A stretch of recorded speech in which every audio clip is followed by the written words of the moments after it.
So welcome to WordPress Accessibility Meetup, Elementor Accessibility with Angela Bowman and David Denedo.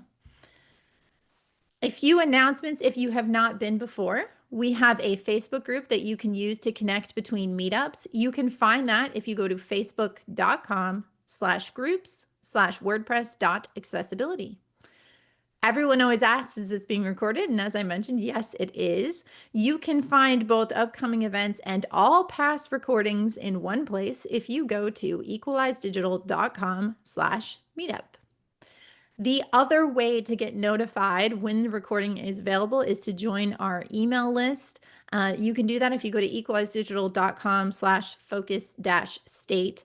A note on the Zoom registration asked you if you wanted to join the email list, and we do pay attention to that. So if you said no, you won't get added automatically. So if you want to get notified about accessibility news and you want to get access to the recordings, then we recommend you go sign up if you did not already say you wanted to be added via Zoom. You can also hear these in audio format only. It takes a couple extra weeks to get them up on the podcast, but they will be on our podcast, accessibilitycraft.com. And I did not turn my ringer off, which is extra fun. We are seeking additional sponsors for the meetup. This is part of the official WordPress meetup program, but unfortunately, the Community Foundation told us that they did not have the ability to help us cover the cost for captioning or transcription or making this meetup accessible for attendees. So if your company would be interested in helping to do that, please contact us. If you have any additional suggestions for the meetup or you need accommodations to make it work for you, you can contact us at meetup@equalizedigital.com. So who am I? I've been talking at you. If you aren't familiar with me, my name is Amber Hines. I am the lead organizer of the meetup and the CEO of a company called Equalize Digital.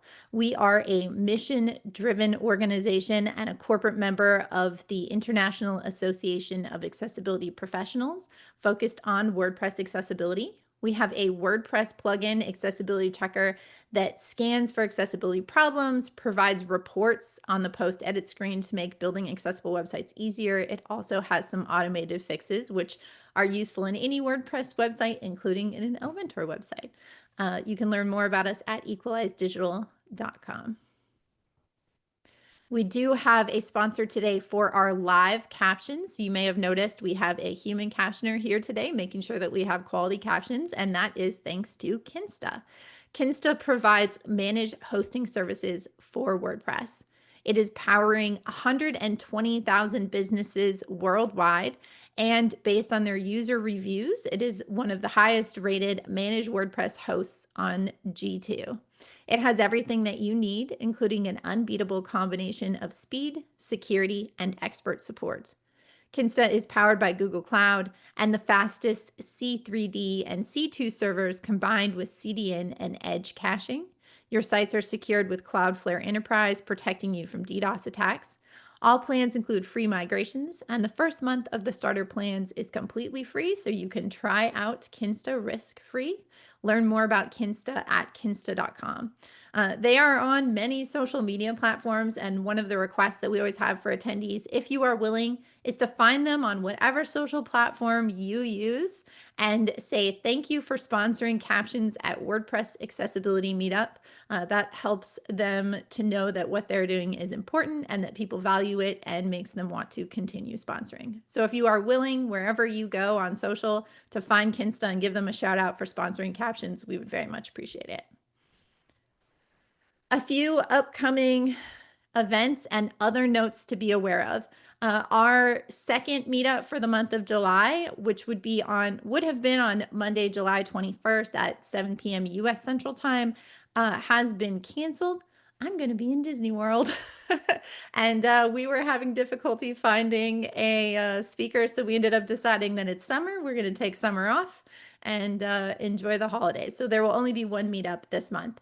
And then on Thursday, August 7th, so this same time slot, we will have two really great speakers here talking about hiring for inclusion and building an accessibility-centric workforce.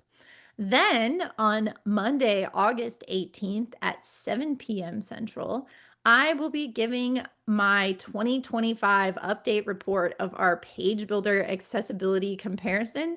Right now, myself and our accessibility specialist, Maria, have been knee deep in many, many different page builders, testing them. We are going to double the number of page builders that we tested last year. That's our goal. So this meetup, I will be reporting on how they all compare and hopefully giving you an idea for 2025 of which page builder gives you the best starting point from accessibility. So definitely register and tune in for that one. I am very excited today to introduce our two speakers. Let me add some spotlights and pop them up here, Angela and David. Angela is a web designer, a meetup organizer in Colorado, and a co-host of a podcast. She works primarily with Elementor, building highly customized sites with dynamic content, loves traveling, outdoor adventures, and raising backyard chickens. And David is a web designer. He is a content creator who puts out a lot of very fabulous videos on YouTube. He works primarily with Bricks and Elementor and is passionate about accessibility, dynamic content, and solving mathematical problems. He loves playing Scrabble and chess. So welcome. We are excited to have both of you here. Thank you. Thanks. I thought I added a spotlight to Angela, but I did not. I failed. Sorry. There you go. So I am going to let you two take over. For everyone who is watching, there is a Q&A module in Zoom. If you could please put any questions that you have there, it's a little bit easier for us to keep track of them than in the chat, and I will come back after their presentation to pass those along and do Q&A. So welcome, Angela and David, and we'll let you take over. Okay, thank you. So today we'll be talking about building accessible websites with Elementor, and this is going to be the outline. Like they already said, I love playing Scrabble and chess. The reason is it helps you to think a lot and to look at problems from multiple angles. So that's one of the things I like to do. And today we'll be talking about, first, why do we care about accessibility? Then we'll talk about how to do your accessibility. So starting from the global level and then going down to the element level. So we'll go to the next slide.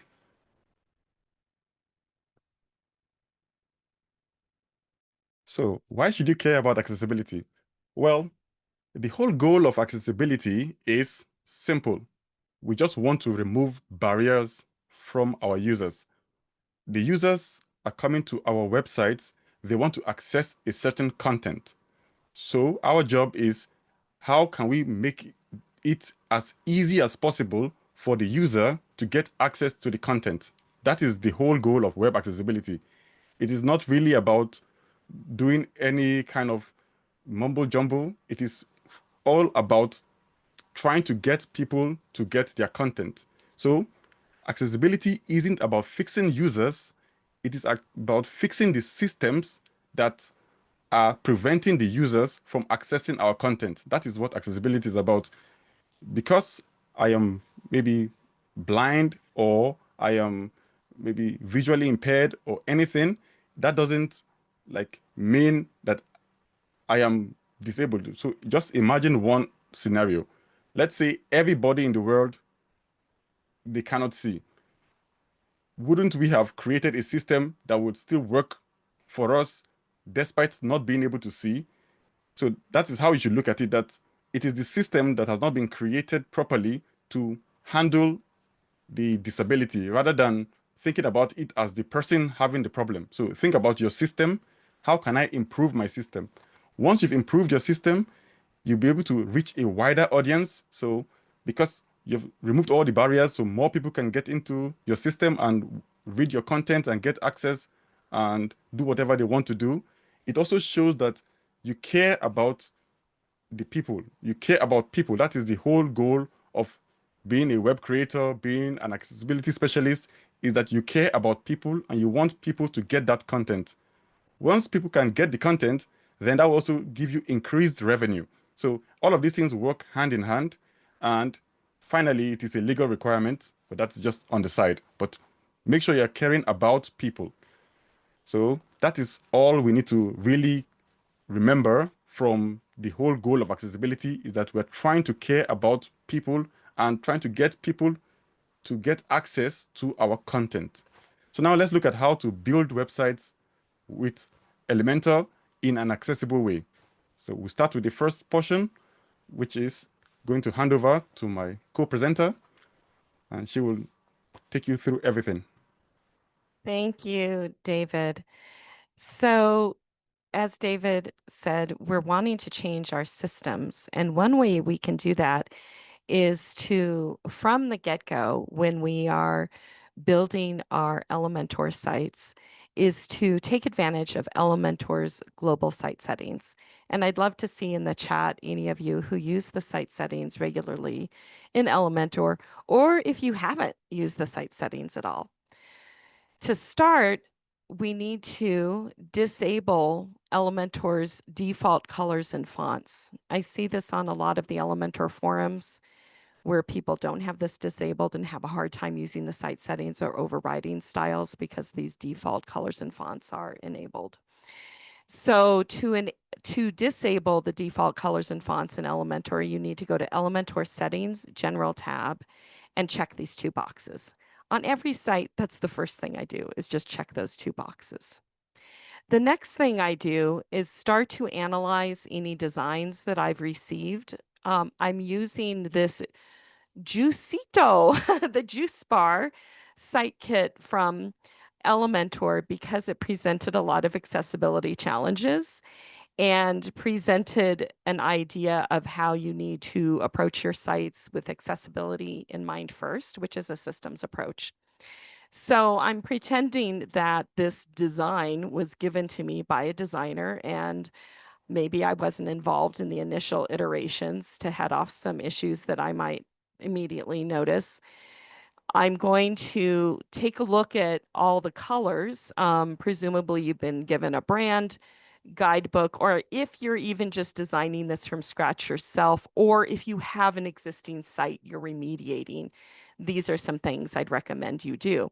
So I'm going to look through this design and take note of all the hex values of all of the colors being used. We have an orange, a tan, a kind of purplish pink, and a dark gray color for the body text. And those are my colors. We have a specific heading font and body font. And then the next thing I'm going to do is to go to my global site settings and start to pop these things in. I've created a style sheet to document all of these colors and sample some of the fonts. And how I started that style sheet was first to go to the site settings. And you can reach the site settings. I prefer to go to the site settings from a page rather than from the top menu bar, because there's some refresh issues with site settings if you don't go through a page first, just FYI.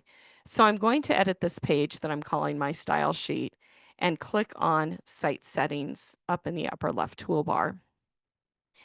And it is called Design System, the global colors and fonts.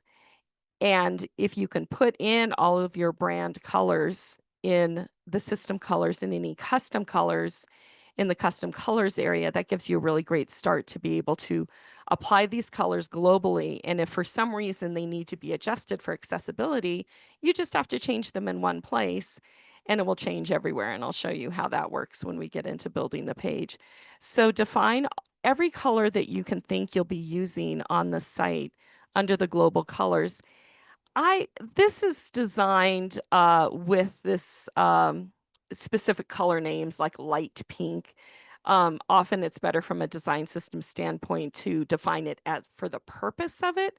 So that way you're not tied to it being pink. You can always change the names of these though. If this is just the quote light colorful background, there's different ways to approach naming your colors. This is just how I happen to do it here. I always include black and white as colors, as well as a transparent color if I'm going to apply transparency to, like, let's say, a button background.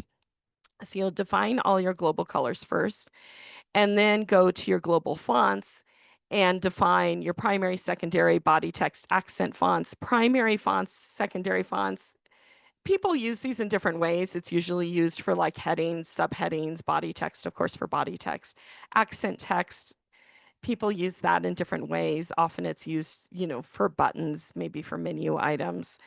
You can also define custom fonts. And when I get into my page, I'll show you how you can save custom fonts on the fly as you're styling out your text. But the custom fonts allow you to recycle any styles that you've predefined, so that if you ever need to tweak them, you just have to come to site settings to change them, and you don't have to go touch every single page that you've made this styling adjustment on.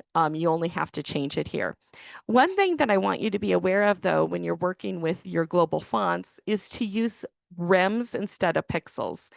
Rems are based off of the main level body font size of 16 pixels, and is a proportional font to size to that. So for example, if we have a 16, I love this converter, and we have it in our resources at the end of the slides. A 16 pixel size equals 1 rem. 18 pixels is 1.125 rem. When we define our fonts in rems instead of pixels, we're able to proportionately resize the fonts and honor when people go into their browser settings and change the font size, and it will dynamically resize. So in a couple minutes, I'll show you what happens when I do that. So as you're working through all of your typography, your global fonts, and you also want to define your typography, you can choose one of the global fonts as your typographical style for your different headings, or you can uniquely define them here. So you just have to, have your system of how you're going to define and use your global fonts relative to your typography settings. You can choose colors for each of the headings and body color, text color. So here I'll want to choose my text color for the body font. I sometimes don't set the color, especially if I'm using those styles in different ways on my pages. So, but I'll always define my my font sizes or use the global font here. So this is what I was talking about with rems. To use rems in any of your typography, you just need to switch from pixels to rems. And if you have a site, this is a good thing to do if you're remediating a site.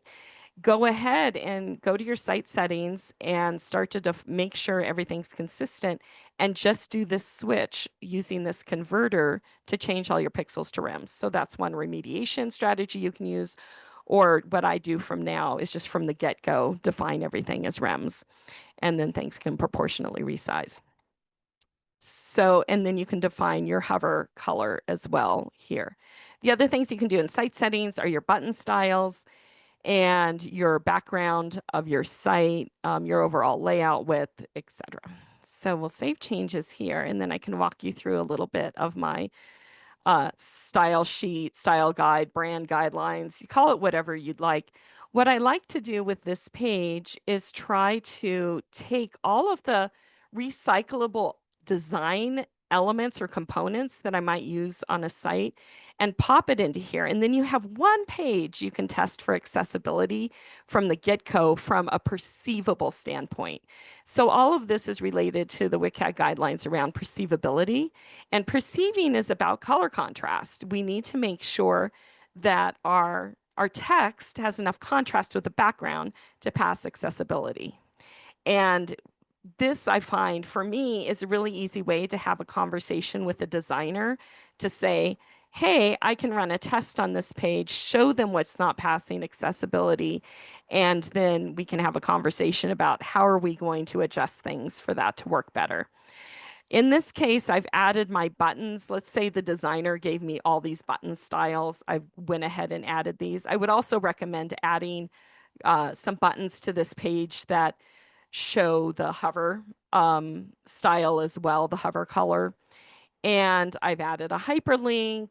I've added a lot of these little icon boxes with backgrounds to show all the different possible color combinations that I'm seeing represented in the design file I've been given, or that people think they may want to use. And then I can just test this one page for the accessibility of those. And then before we even begin designing the site, we can have headed off a lot of these contrast issues in advance. If we go to view this page, and now I run the wave tool on it. Oh, wrong tool. The wave accessibility evaluation tool. You can go to the detail tabs. It's just a Chrome extension. It's available in different browsers. I'm going to hide just these other alerts because I'm not testing for that right now, but that you could potentially kind of have your master page with all your components on it and test for everything. And then as you use those components throughout the site, you might see like, oh yeah, I've tested that. I know that works. I can use that on multiple pages. So right now I can see pretty clearly which of my text colors is not accessible. And then we start the conversation and we figure out, what are we going to do? None of these button colors work. How are we going to redesign this to work? The orange is a real problem. I can't use this orange text in a body size anywhere, though it works fine as a heading. And this is where the negotiation can begin to start when you're talking with the designer or the company, and maybe are we able to adjust the brand color for certain instances to be a little deeper, a little darker when we're using it as a body font, that kind of thing. Or we create some rules like, oh, we never use the orange background, period, because that just creates a lot of problems. Nothing seems to read on the orange background except for the big white heading, but the body text doesn't, and it's too limiting. So those are some quick wins in terms of the resizing that I wanted to show you. Let me just change this. Let me make sure I'm at 100% size right now. And if we go here and I go to my Chrome settings and change from medium to large, we'll see that everything got bigger. The heading 1, heading 2, body font, the buttons all got bigger because I defined them in rems. If we're defined in pixels, they wouldn't have gotten larger. Now I can make them very large, and everything got really big. Then you want to see, okay, now that I've made these things big, do other things in my layout break when I go this big? And Amber can speak to maybe at the end how far in size we need to go. I'm usually just testing up to I sometimes have tested the very large. I often just go up to the large, and this is what it looks like small. And then we'll go back to our medium. So that's one of my big takeaways here. The other is around the global other font styles besides H1, H2, H3. I've also defined some other styles. What we see often when people are designing sites is that they're using the headings to style text inappropriately, which is taking things out of order. So on this example of this page, we have, oops, where is it? This pull quote. And when David gets to his part of the presentation, we'll see that someone put this in a heading font, and it kind of puts things out of order, and it's not really a heading, it's just a pull quote. So you can define a pull quote style and then choose that in your typography. So here I have that global style that I've defined. And if you're doing this on the fly, if you're just adding some text and you're like, oh yeah, that looks about right, I want to use that as a global font and I'll repeat using that, you can click this plus button and make it a global font, and then it will be available here. And then what you'll be able to do is, instead of using an H2 inappropriately, you can use a paragraph tag. And then the last part of my little typography thing I wanted to mention is hyperlinks. So by default, when we're in Elementor's site settings, we do have the option with links to do underline.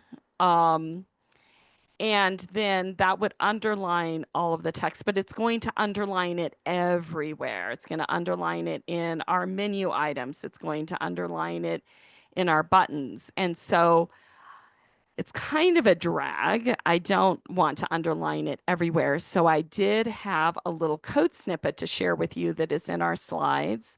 And that is this little style that you can pop into. Let me go just change this. Sometimes this the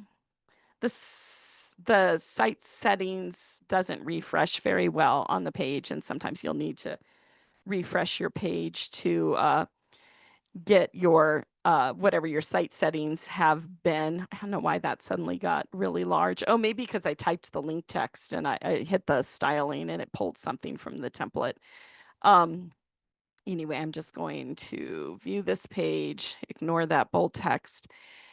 Under customize or in your site settings, I often use customize, or in the site settings has a custom CSS area for Elementor. That snippet that I have, you can paste here. And then when we go to view the page,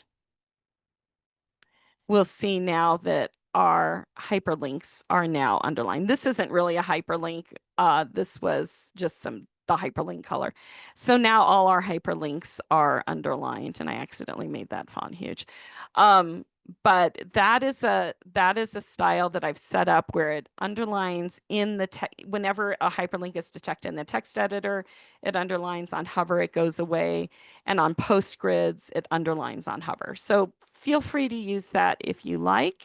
And I think that's all that I had for this part of the presentation. And I am going to send it back to David. Okay, thank you, Angela.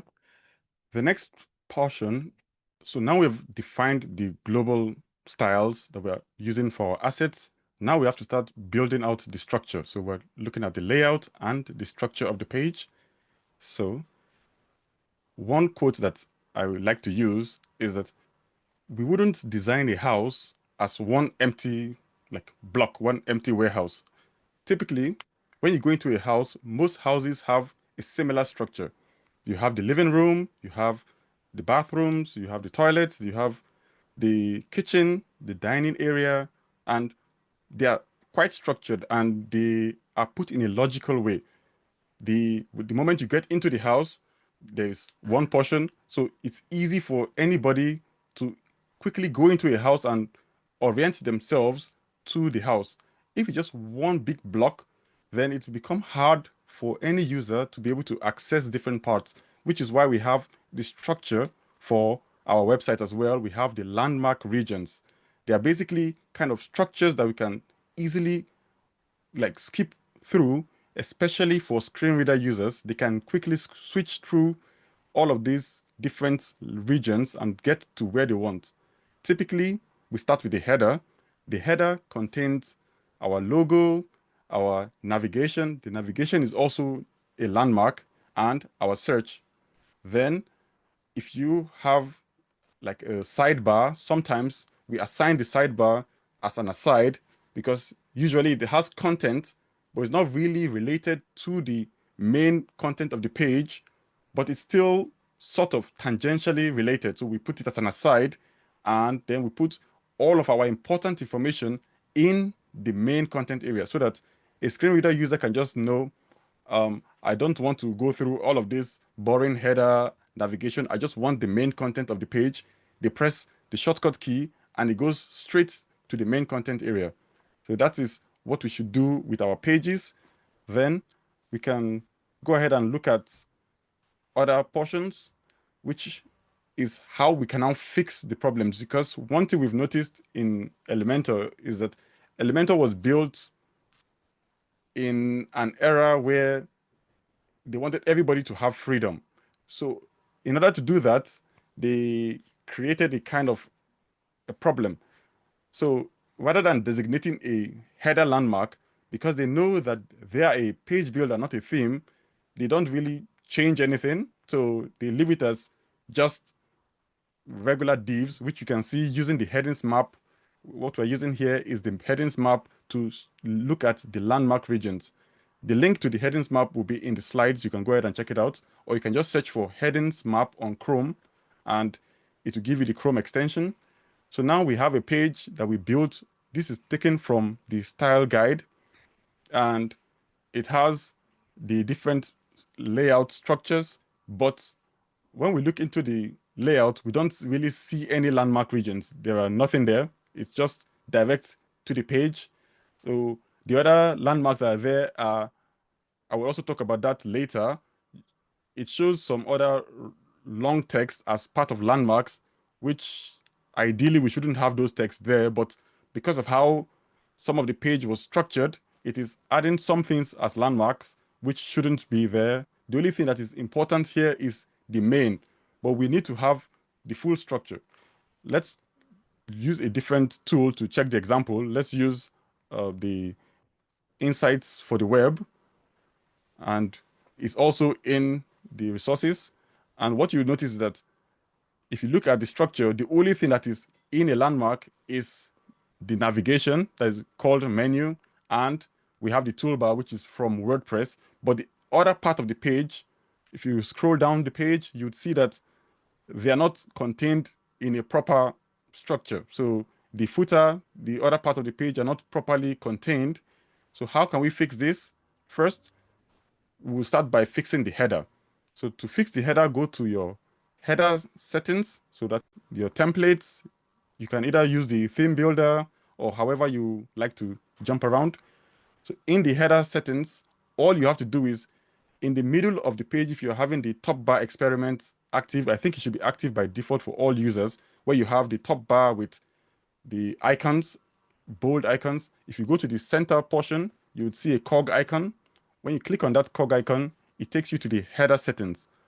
The only thing you need to do there is just change the HTML tag to header. Then I also like to name my templates just so that I can remember the templates for later. So I always like renaming them either site header, not just Elementor templates XYZ. Like to give them nice names. So we can now go ahead and publish it. And that's the first portion solved. Now, if you check it on the front end, you get our header will now be marked up properly as a landmark.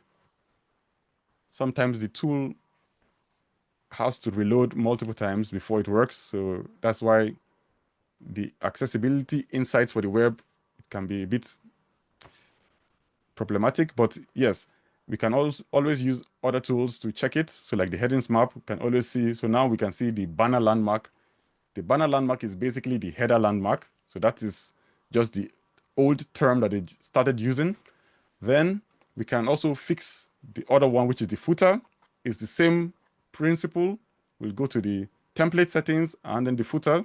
You go to the cog icon, which is at the center, and then you change the HTML tag to footer. And that solves the footer landmark. Then the last portion, which tends to be theme specific, is the main content area. You will notice that sometimes it shows up and sometimes it doesn't, depending on whether you're on a page or you're on a single post template. So one thing that you need to do is always check yourself, because any tip we give here, it will work for some themes, but not other themes. So you have to test it yourself using some of these tools. So one thing you have to remember is if you go to the page itself that you're trying to edit, so if you edit your page, make sure for the hello theme that the settings, which is the cog icon at the top center, make sure the page layout is set to the default from the site. Don't set it to full width, Because what happens when you use full width is that it overrides any kind of semantic HTML that was there. Elementor will now take over and convert everything to a div. So we don't want that. We want the theme, which is the hello theme in this example, to be the one to assign the main HTML tag. So just make sure you make it to be the not the full width or not canvas, but site default. So now the tool is a bit wonky today, sorry. But yes, if you use the headings map, you'll be able to see all of the structures. You can see that the main content is now structured into the main area. We have the banner landmark, then we have the navigation landmark in the banner landmark. But one other thing that comes into mind again is now we have created the layout and all of the structure. We also have to think about the naming structure, the name. Right now we are using the banner landmark. Because it's only one landmark there, we don't really need to give it a name. The navigation landmark, typically we have multiple landmarks on the page. Right now, it is just calling the navigation landmark a menu. Menu is not really something that is too generic. We need something that really describes what that navigation is. So how we do it is, first, I would advise that you take advantage of the new menu widget, not the old WordPress widget, the WordPress menu that Elementor had. Use the new menu widget. So use that to build your menu. That is more accessible. Then to give the menu a name, you just simply go over to your element settings, which is on the left side of your page, and you change the name to something more understandable. Like typically we like to designate the primary menu as primary so that people know that, okay, this is the primary menu. Then we can have maybe the breadcrumbs. We have a menu in the footer. We have some other menus, but the primary one, we like to give it a name of primary. So that's all you need to do for the menu, and then you can go ahead and save it. And that's it for the main structure. The last part we check is, like I said, once you've tested the page, you also need to test your single post, so your blog posts. So now we have to go over to a blog post, because what we have found that although it works well on a page, sometimes on a blog post, the landmarks disappear. So on a blog post, you do the same thing. And as you can see on the page, right now we're using the accessibility insights for the web. It is highlighting that there is a toolbar, which is from the WordPress admin bar. There is a banner landmark, which is correct from what we did in our theme builder. There is a primary navigation landmark, what we solved, but now there is no main landmark again. The main landmark has been removed because the Elementor, like I said, whenever you use Elementor theme builder, you always have to make sure you put the tag yourself, because Elementor tries to not interfere. So they always like to use divs. Just leave it as divs, and then they expect you to fix it yourself. So you now have to go to your theme builder for Elementor. Then, unfortunately, there are two problems that are combined together when it comes to the main content area. We need what we call the skip to content link, which needs to target the main content area, and that main content area should have an ID of content. Unfortunately, if you use the settings of your template at the top center, you can change it to a main, but you'll be missing the function, which is the ID of content. So that will now, it will fix one problem, but then it will create a problem somewhere else. So to fix both problems at the same time, what we like to do is we add a container, or something you can easily do is just copy your entire container and put it into, you have to just basically wrap it in a kind of blank container. So you wrap all of your content in a blank container as the parent element, and that container, you now go to the settings, which is on your left side of your screen. Then you go under the advanced tab, make sure you zero out all of the paddings and margins. So make sure that everything is zeroed out so that it is the content inside that does all the work. That parent container is just acting as a wrapper. So now we'll come to the main container. Then, so under the advanced tab, we've added the padding to be 0. Then you now add an ID of content. Just write content under your CSS ID portion. And finally, we now change the HTML tag to be main. So you go under the layout tab, then at the bottom, you see advanced options. When you click on that, it will take you to HTML tag, and you set that to be your main. And that's it. You've solved all of the problems that have to do with the structure. So you can go ahead and save it, and we'll preview on the front end. So like I said, you have to always test it yourself. So these tools are just workarounds that we can use, but you need to test it out yourself to make sure everything is working. So right now on screen, we have everything working. At the top, it is structured out. We have the toolbar from the WP admin. Then we have the banner landmark. Within the banner landmark, we have the primary navigation. Then we have the main landmark and the footer landmark. So we've solved all of the layout problems. The last thing that we may want to solve on our pages is the heading structure. So those ones are, you have to do it on your own basis. You have to look at it yourself. Headings, like we've seen from the beginning, if you want to style a heading, you have to break it up into two portions. There is style and there is the content. The HTML tags for the HTML elements are for content. The CSS and anything under the style tab are for styles. So we are going to be using the headings map element to show the HTML structure of the headings. As you can see on the page, right now we have the heading structure. The first one, which is the all natural and fresh pressed juices, that is our H1, which I believe that's the main content of the page. So your H1 designates what is the main idea of the entire page. So that's what you designate as the H1. Then any subsection under the page, it should go to the next heading level. So that is a H2. But you should also remember that if that content is not really breaking up the structure of another content, then it should probably not be a heading. So like in our example, we have a section called "There is nothing more refreshing than starting your day with a Juicito boost." That doesn't sound like a heading. It is more or less like a quote that was said by somebody. So you can't designate that as a heading because it is not breaking up the content underneath it. So ideally, you now go to your page and convert that to a paragraph. So you go to the edit with Elementor. So you edit your page. So just make sure that you're using it as a structure.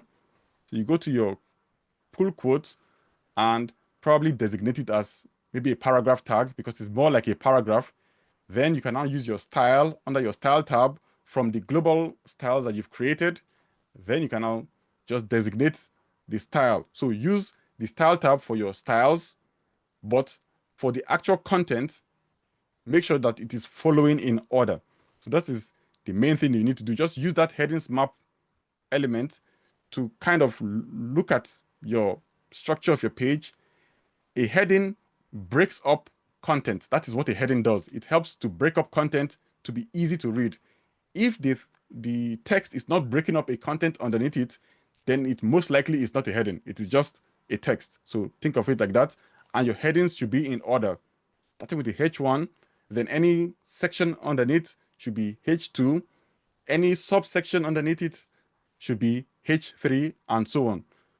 And sometimes, in some cases, you may want to add like a heading like to break up the content. For example, we have our list of cards. Those cards are there, but what are those cards doing? What is their purpose? We need to have a way to break that card and tell people what is the purpose of all of the list of cards. So we add a heading to it. Then sometimes we may have to use a hidden heading, which I'll show later. But first, we add a heading to our product. So now this now gives us a better understanding of what our cards are doing. So those cards are showing our products. So we know that those cards are for our products. The last part we just look at, so this is how you just continue going down the page. The last part we look at is our footer, because sometimes we're trying to break up the structure of our page and it might not be structured properly. So let's just open the headings map and you see that. So we have different headings. Okay, so our footer doesn't have any headings, so we can ignore that. If our footer had some headings, then what I like to do is I'll put a hidden text in the footer that is just called footer, so that when a screen reader user sees the heading structure, it still works out well for them, that they know that, okay, any headings in the footer has a parent heading that breaks them up called footer. And that is the main idea.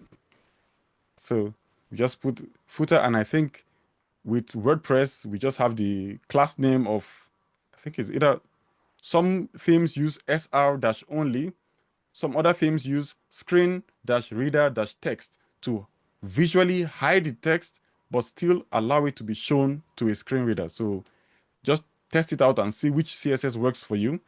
And basically, that is it. So we're just going to add some extra headings on visually on the screen, just so that people can see how the headings work when you have like other headings in your footer, so that the structure is still preserved. So I've added a heading called footer, then we've added some other random headings. So now if you go to a page and we check it using the headings map widget, you can see now that the structure will be broken well. Once you have fixed all the other problems of your headings on the page, the headings now will look better. So just try to go through your page step by step. Right now, we just skipped a lot of them, but basically you will go through your page step by step and see the structure. Make sure that our product is a heading. Our product is breaking up some structures. Then you see a section there that's called San Diego's first organic juice bar. That's another structure. Just basically look at it and see, is it breaking up content underneath it? How does it relate to the next heading level? How does it relate to the previous heading level? Just keep that in your mind and use that to structure your page. So yeah, that is that for the layout. I'll hand over back to Angela to talk about the next portion, which is about alternate media.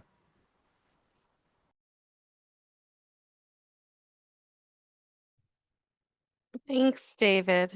I feel like for any one of these sections, we could do a whole meetup. There's all the details in the slides if you need to revisit that. So true accessibility means providing alternatives, alt text, captions, transcripts, but because text is the universal fallback, and text can be read either visually or by screen reader technology. And so when we have something that's just an icon or an image, that can't be read because it's not represented in text. So I'm sure if you have been following Amber's meetups, you know that you need to use alt text. But there are special cases, that's pretty easy. We go to our media library, we add alt text to our images that's descriptive. And then Elementor provides the ability also to add aria labels to things that may not, that may need alternative text. And one includes any hyperlink that you have on the site. If you have any images that are being linked to, you could use an aria label, such as the site logo. The site logo always links back to the homepage. So I'm going to pop out of this slide and just show you how you can adjust your header logo. So if I edit the header, I can go to edit the site logo. Right now, it's just set to site URL. And when the header logo is set to site URL, then I don't have any options to provide an ARIA label for that to indicate what that link really is. So what we recommend is choose custom URL, use dynamic tags, choose the site URL from the dynamic tags, and then in the link options, you can define an ARIA label. So ARIA label, pipe symbol is the formatting you need to use. And then I could type Juicito homepage. And that will read that link as when the screen readers are looking at that link will indicate what this link is actually going to, rather than being perceived as an empty link. So that's one tip we have.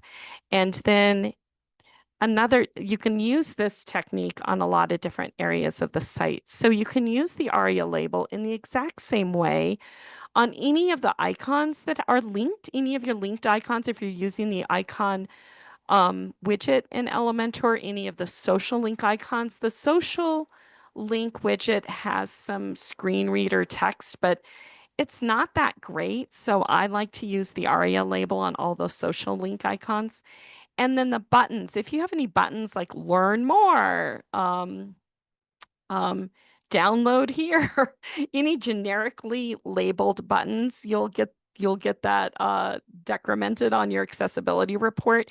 You can use the settings on any links to set an ARIA label to make it more user friendly. So I find that super helpful. And then the other part of the accessibility is giving people control over things. And so we just wanted to note a few things in Elementor that will allow people to have control over things that move and auto load and things, that kind of thing. So in general with videos, we don't want to autoplay them. We do want to show the player controls and captions. So these are the options you have in Elementor for any of the video widgets, is to set captions, the player controls, and not autoplay. You can also set the video options to stop the video after a certain number of seconds. So, so that's super helpful as well. And background videos don't include play, pause buttons, and background videos are kind of universally can be a challenge. You can, if you have a self-hosted background video, there is some discussion about that, and there's some code snippets you can use to add a pause play button to background videos. Just won't work with Vimeo or YouTube, only self-hosted.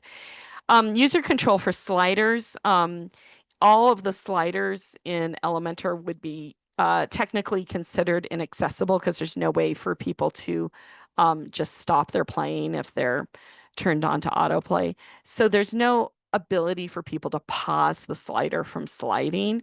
And a lot of people like to have the sliders autoplay. They have a logo carousel that they want to indicate, yeah, there's more logos here. So there is, Amber's worked on a snippet. I've updated the script here, so you have a link to that. And it works, yeah, it works great. It adds an autoplay button to all of your sliders on the site. And so if you use this script on the site, you'll be able to control those. And then controlling for motion effects, I created this little CSS snippet, and I'll show you how that works in practice. Let's see. Copy this snippet. We saw on that Juice Bar site that let me go back to view the site. There were a lot of animations on that site. And so we have things are kind of flying in and animating this little bit of CSS. And give me feedback if it doesn't work for you. I'm just pasting this into Customizer. You can put this in your custom CSS section of your Elementor settings. Should now, when I refresh, if I have motion control, now I'm remembering where reduce. Amber, can you tell me where the reduce? It should be in your system settings. Yeah, I'm on a, oh, it's in system settings. That's why I'm not finding it here. Okay. Yeah, this is a system settings that people can set on their computer to reduce motion. So I am going to I'm just looking at it in my... Unfortunately, we'll not be able to see it on screen. Yeah, no, you can't see it. So I am reduce motion. I'm in my I'm trying to get reduce motion. Oh, I've got it. I found it. So in my Mac OS system settings, I have a reduce motion setting, and this will be also in other operating systems as well. So now I'm going to refresh the page after I've set reduce motion, and you will, oh, those are still animating. Why is that still animating? Huh. Well, it seems like that snippet is not working. So I will test that again. I had just used it recently and that snippet totally worked. So so I will work on that and put update my gist for that. So that was one thing that we felt like would be a helpful snippet. And sorry, that's not working now, but I'll get that fixed. David, I'm going to turn it back over to you to talk about the complex modules. Okay, thank you.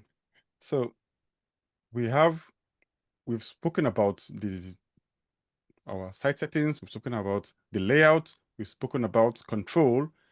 The next portion is about complex modules. And with great power comes great responsibility. That's a famous quote from Spider-Man. And what that just means is when you try to add a bit more complexity, then you also have to consider more things.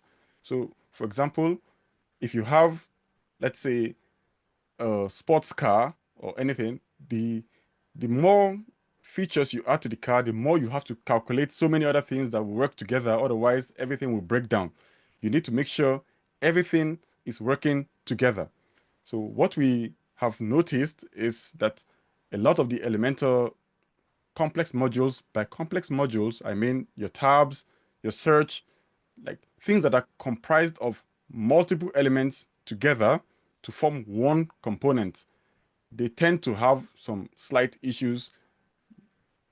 This is talking about the version 3 elements. With the Elementor version 4 elements, they are making things better, but I'm focusing on the version 3 elements because that's what we have for now. And we've noticed a lot of issues. So what you can do is that you can go ahead and check out some of our resources. What I like to do is, because none of us are like good at everything, so I like to rely on some proven techniques or tips and use that to work on my system. So with complex modules, I like to use some patterns and libraries and design systems. They are on screen. One of them is called Aria APG patterns. Then we have the W3C design systems. Because I'm in the UK, I use the UK government design system as well. There's also one for the US, so the US government design system. And those systems basically allow you to understand how a component should work. So we'll use one example and translate it to an Elementor site and see how both of them are working.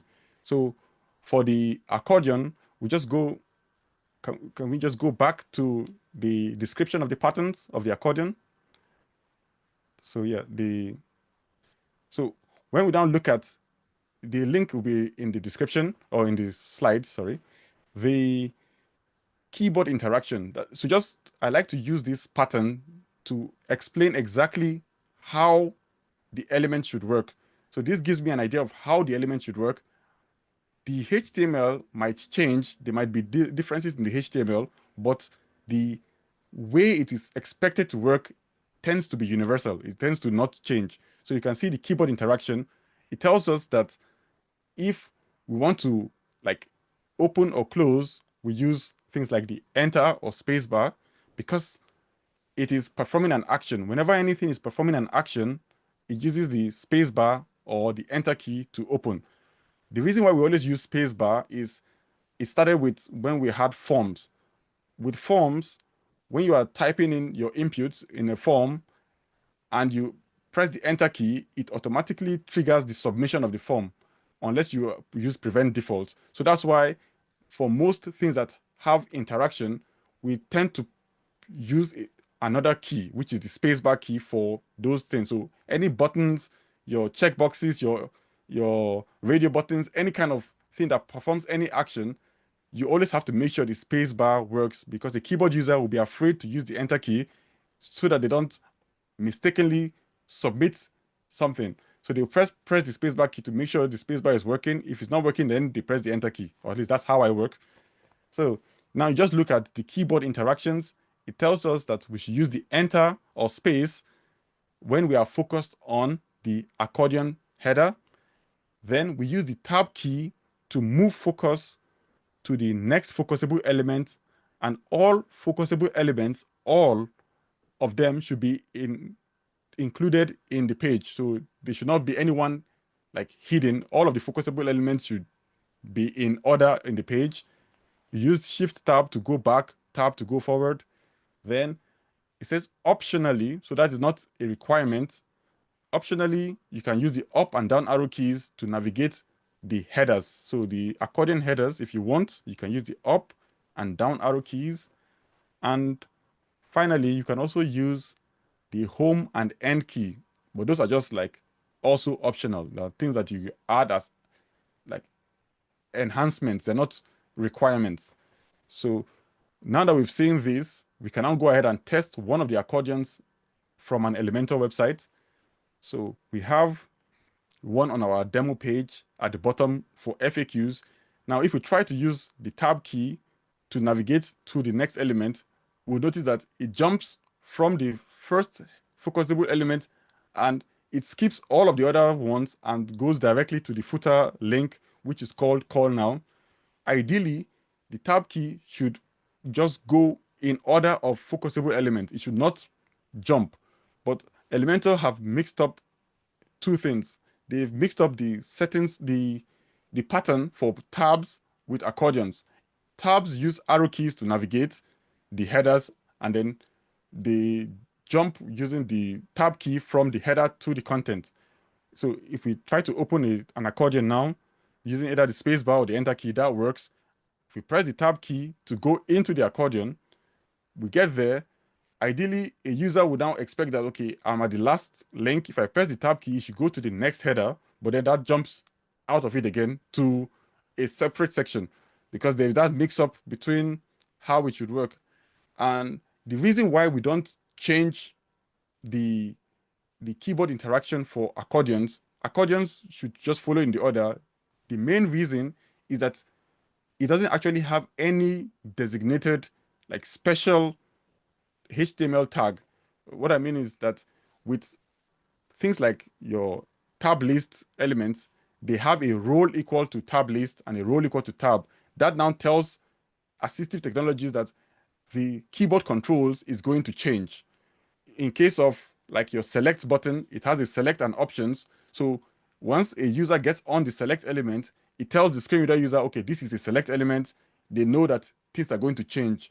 But in the case of an accordion, there is no really any like special HTML. All that is exposed to a screen reader is that there is a heading, and then the heading contains a button. That's all the screen reader user hears, which is quite disorienting, because then they now try to use the tab key to go to the next element, and then they jump and go completely to a different place. And unfortunately, if the screen reader user is non-visual, then he or she wouldn't even know that they have skipped a lot of content on the page and gone to somewhere else, because they are non-visual. They can't see it. You can see it visually if you are a visual user, but a non-visual user will not even perceive that element. And then, like I said from the beginning, we're trying to remove barriers from accessing the content. Now we have added a barrier that will make some users to miss out on important information, which is the FAQs. So for that, Elementor should just basically get rid of the whole like keyboard interaction that they included, because let's go ahead and just inspect the HTML using the dev tools. So if you right click on your element, you get the context menu that says inspect, once you click on that, it opens the dev tools. If you look at the dev tools, we might need to zoom in the dev tools a little bit, just so that it's easy to see. Then,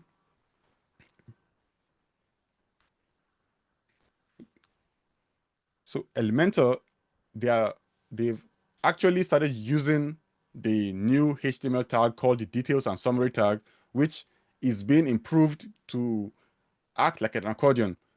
And that tag is a custom HTML that has been created to be semantic. So it does not need it doesn't need you to like perform any special JavaScript interaction with it. It is a keyboard only, or sorry, it is a HTML only type of element that just needs maybe some CSS to style it. But unfortunately, Elementor have basically changed the interaction using JavaScript when the element already has the proper interactions that are given to it by HTML. So all they just need to do is basically remove all of those HTML that they added and let it, or sorry, all of the JavaScript that they added and let it be as natural as possible. There are HTML attributes that can perform the same action as JavaScript in this scenario because they're using a semantic HTML. The other thing that is there, which is not so obvious, is that Elementor also added an aria labeled by, which creates some problems, but that is just on the side.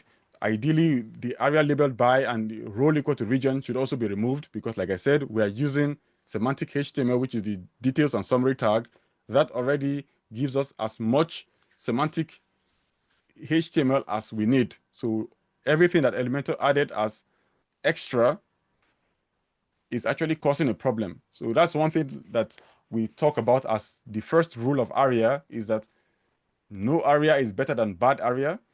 Because the idea is that when you start adding unnecessary aria, it creates some kind of noise for screen reader users and assistive technology users, which can create more harm than good sometimes. So they get to struggle and have problems with the example on the W3C or any of the design system that we added in the slides. You'd see that accordions use the tab key to navigate through all elements. It's always the tab key.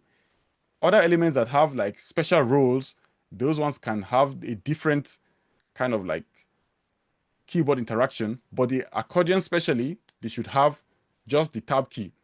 Do not add any other special thing that might create some more problems. So that is that about the example. The other example we may want to see is on the W3C design, the UK government design system. You might want to check that out to learn about your forms, so you can check the error messages on forms. That it gives you basically exactly what you should expect. So so it shows you how the error messages should be shown in a form. Ideally, on a form, on screen is just showing the error message that appears when a user fills in the wrong information for a date field. So it should have the label of the form input, and then it should have the error message after the label so that the user knows, okay, this is the name of the form or the name of the input I'm trying to fill in. Then this is the error that happened. Then after that error is where they now change the actual input. It makes it in a logical way. First, you hear the label, then you hear what was the error, and then finally, you can get to the input to fix it. So that is it about the complex modules. So all we have to just do is, once you you compare the design system with what module you're using, either the search module or any module at all. If there is any discrepancy, then I would advise that you report it to the Elementor GitHub. Mostly you report it as a feature request. If it is something that is completely breaking the site, then you report it as a bug. But the link will be in the comments, and it will be in the slides as well. It's just github.com/orgs/elementor/discussions. That will take you to the GitHub repo where you can add your feature requests and your bug reports for any Elementor issues. So yeah, that's it. Angela? Yeah, well, thank you. I love that idea of using these design systems to see how it should work. I think that's the big takeaway. And then when you're testing your sites in Elementor, if your accordion slider, gallery, carousel, whatever you're using in Elementor does not match how it is indicated in the design system, it would be a clue to you that something you may have an accessibility issue and that needs to be tested more thoroughly. So I think that's the big takeaway from having these design systems to compare against.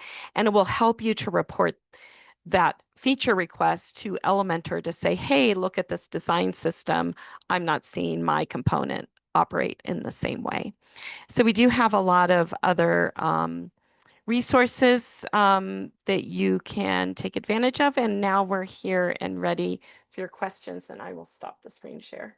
Yes. Thank you so much for that wonderful presentation. Very much appreciate all the detail you went into and the real world examples and showing how to make fixes.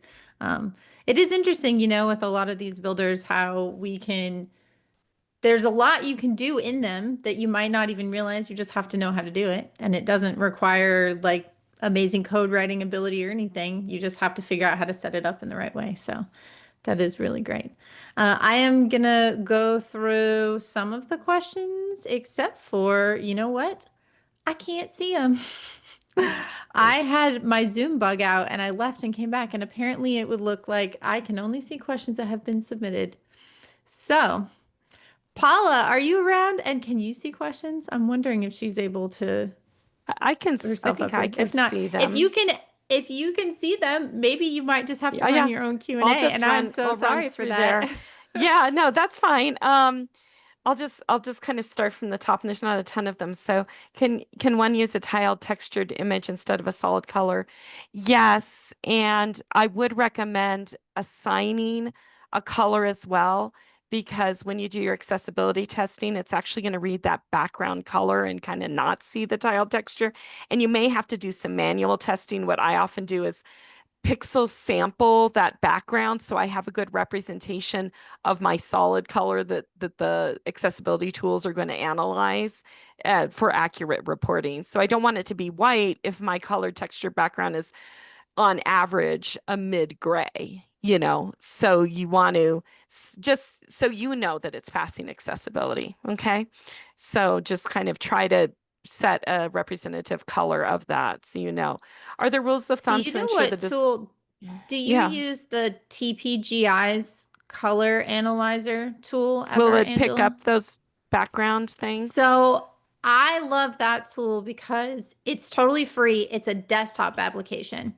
So it doesn't rely on a browser, and basically it opens a little window and it has color pickers and you can pick the front and the back. So you can use it when you're putting text over an image on a website. I also use it in Figma all the time because Figma doesn't have great like there's some extensions for it, but they're not super great. So I just have that. It's free desktop application.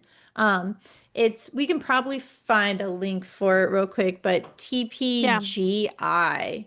Oh yeah, Yeah, here it I is. use the color picker extension and I pick some sample color and then I put it into the background color. Are there Looks some like rules June of threw it in. awesome? uh, Are there some rules of thumb to ensure the design doesn't break when using REMs for the large? So I'm not sure how large we need to go, but I just really adjust my designs, and there's some CSS at media queries that you can put in for that when the font size is a certain size, and I've just adjusted my CSS to adjust the design so it doesn't break, you know, or it breaks gracefully or something, you know. So there's different CSS you can do for that. It's kind of like when we had to start designing for mobile, we're having to design on this responsive in a way on a whole new level, you know? So, yeah. David, have you found issues with REMs ever? Not really, because as long as Elementor helps you out as well, that once the system gets to a certain level, it converts to like a mobile type of Yeah. layout. So that helps out because I tend to my screen, if you look at my screen, the text are usually quite large because I can't see very well. So I tend to always zoom in a lot on my own screens. Well, so I think as long as you use realms, or nowadays people use these clamp functions that basically they are realms, but try to readapt to different screen sizes. And there are also container queries that some people can use, but those are other extra CSS things. But yeah, as long as you use realms, because you're not really breaking the website, because some people prefer to see it extra large, massive large. You can't predict everybody's visual way of looking at your screen. As long as the text reflows, because that's one of the WCAG guidelines, that the text should reflow once it gets bigger. So just make sure that your text, your screen is mobile responsive, and it should work out well. Yeah. Yeah, I'm gonna, I would yeah, say the thing to watch out for is don't set maximum heights on any containers. right. As long as you haven't done that, then the text can go. But if you have like a maximum height on a container, then any text in it when you zoom may get cut off. This might be a question for Amber. Does the site need to have a header like that banner defined? Like, what if you don't? Obviously you do need a skip. Well, if you don't have a header, then do you need the skip link? Yeah. So technically, the bypass block success criterion requires that any repeated elements need to be able to be skipped, which most commonly applies to things in a header or navigation menus. But it could also happen if you have like a sidebar menu on like the left or something that's repeated on multiple pages. You might also have a separate skip link that allows you to bypass that potentially. Or if there's a But no, logo at the top. let's say you're using Elementor landing pages to build a landing page for AdWords and you're not going to have a navigation menu because you're worried about leakage. You're trying to make people fill out a form. Then you don't technically need a skip to content because when they arrive, they are at the content. There is nothing to skip. So you don't technically need a skip link on there. You also technically wouldn't need a header tag or a banner landmark. It would be fine to just have a main, and you might not even have a footer in that case because you also might not have your footer. Now, if you have a small, like little copyright, like the example that you guys were using on, it had a small little copyright, that is still a footer. So you would still want a footer landmark just for that. It doesn't just have to be a big footer like we're used to seeing with a whole bunch of links and like address information and other kind of stuff. But yeah, the landmark should respect what kind of content you have. I'm going to throw this question to David from Jocelyn. I'm not sure I understand why Elementor full width is an issue. I use that almost always building websites. Well, same. I'm right there with you. I've always used Elementor full width until I was like, oh, shoot, I'm not getting my main landmark in my content. Just depends on the theme. So, David, can you answer that question? Okay, so Elementor full width is not really a problem.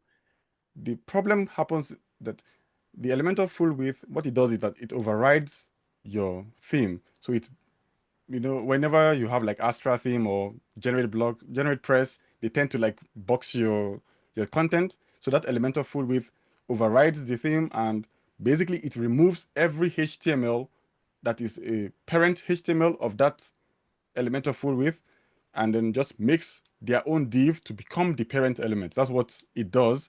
So in doing that, it now removes everything. So it removes the main tag and every other tag.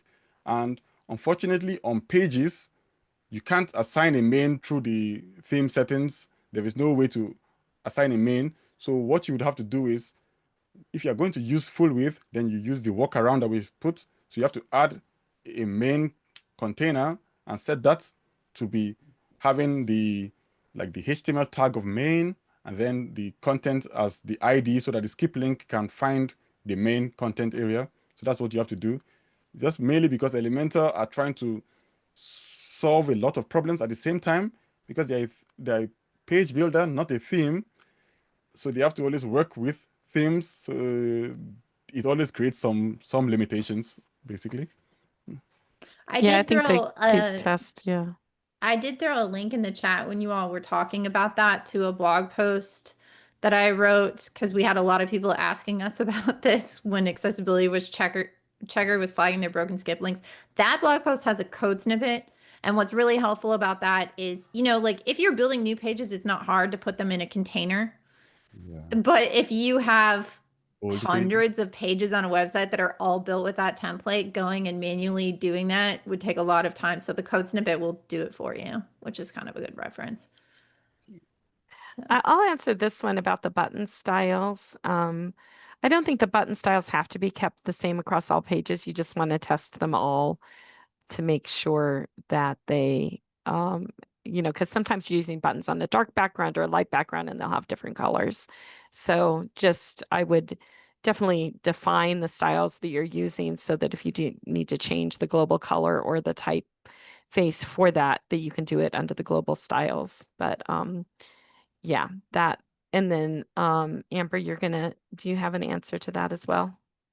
no, I just realized I could see all the questions now. Zoom caught up. Oh, okay. So I was going to mark it. Let's Yeah. see. So, Oh, yeah. I like this question, David. Maybe you'll have an answer to this.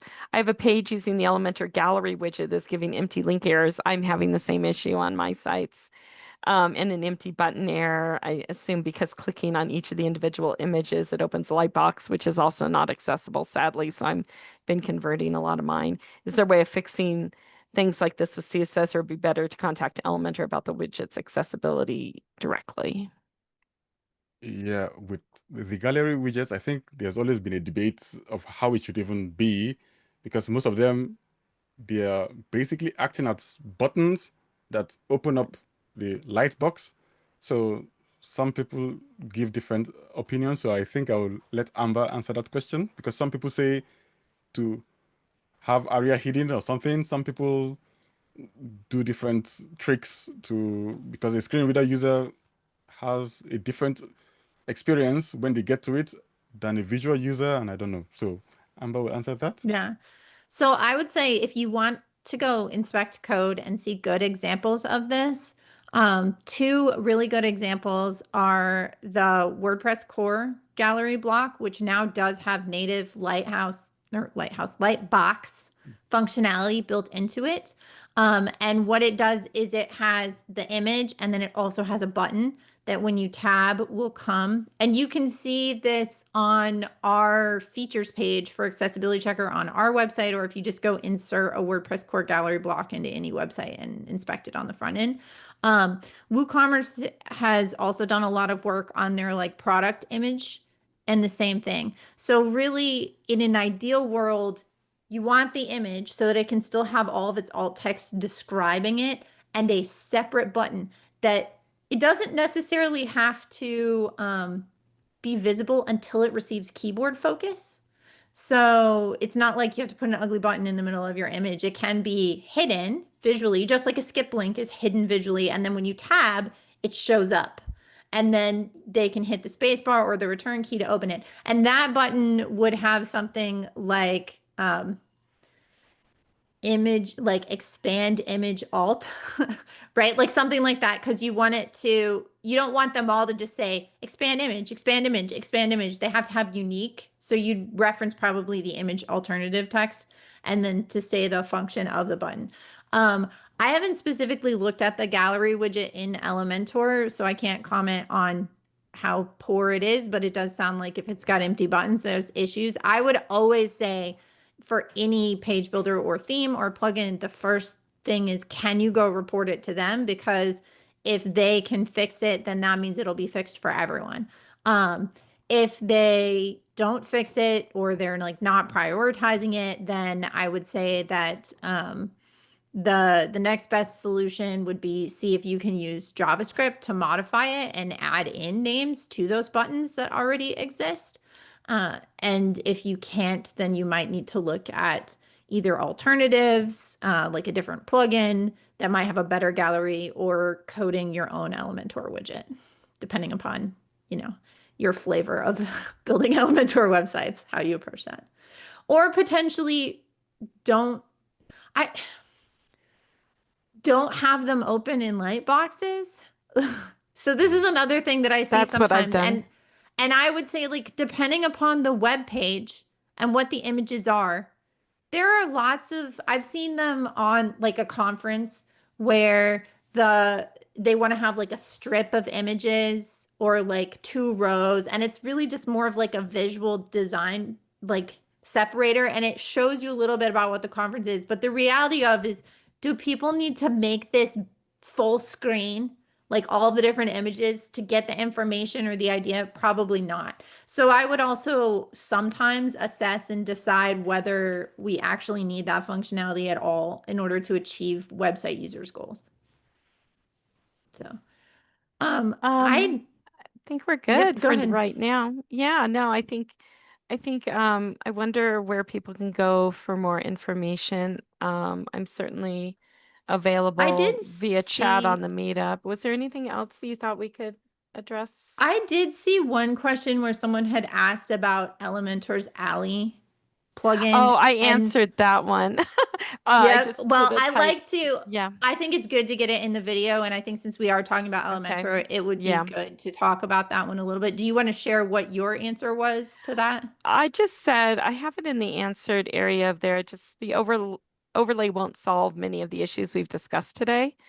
It's more some cosmetic things that it might fix, but it's not really going to solve many of these structural things, and you're still going to have the same issues with all those complex widgets things. So forms, galleries, so I'm not going to it would be lovely if that just fixed all the problems with all the things that we've just discussed. That would be great, but it's not. It's just providing some other options Toolbar for some functionality. toolbar, like increasing font size or changing contrast or something like that, but it's not really fixing the underlying structural issues or aria or HTML semantic issues and stuff like that. David, do you have any thoughts to add about that? Nothing. No? Okay. Yeah. Yeah. And just in I would general always err overlays, on the Amber. side of don't Yeah. add extra toolbars if you don't need them. And a lot of times screen reader users say they don't like those, or other people with disabilities say they don't use them. So I always, if a client really wants a font size toggle or a contrast toggle, I'd err on the side of just making that instead of adding a whole toolbar with like 20 different options. So Yeah, that's right. Because there's a lot of yeah. quick, easy ways you can add that kind of functionality without an extra plugin and toolbar just to the header of the site and done, one and done. So yeah. Mm-hmm.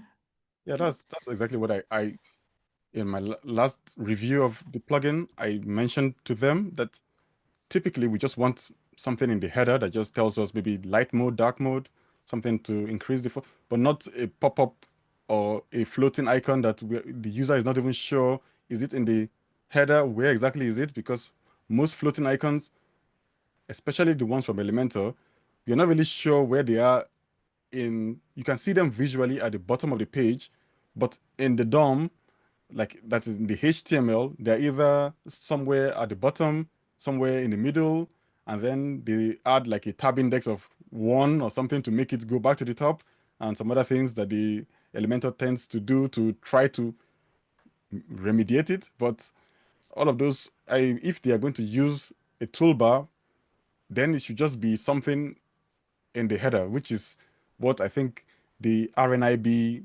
websites, that's what they do. They just have some options for like increase font size, decrease font size, all in the header. So the user knows he can see it visually, it's in the header, and it's not a whole bunch of things that they may never use. Because, okay, I was not going to say anything, but when I was testing out a lot of the features like high contrast mode and some other things, even on the Elementor website itself, there was a point where if there was a pop-up that shows on the screen and you turn on the high contrast mode, then it makes the entire screen just go black. Like everything goes black because the JavaScript was running on the pop-up, but not the background. So it made everything in the background turn to black. So it was now black text on a black background and everything just broke. So So it basically, caused more problems yeah, than it then helped. Yeah. Yeah. Well, thank you Yeah. both very much. Can you share where people can find you if they want to follow up? Yeah, I'm definitely available on Meetup. So if you find my name under the, presenters for today, you can send me a message on Meetup and then we can I can follow up with you via email or um and then yeah.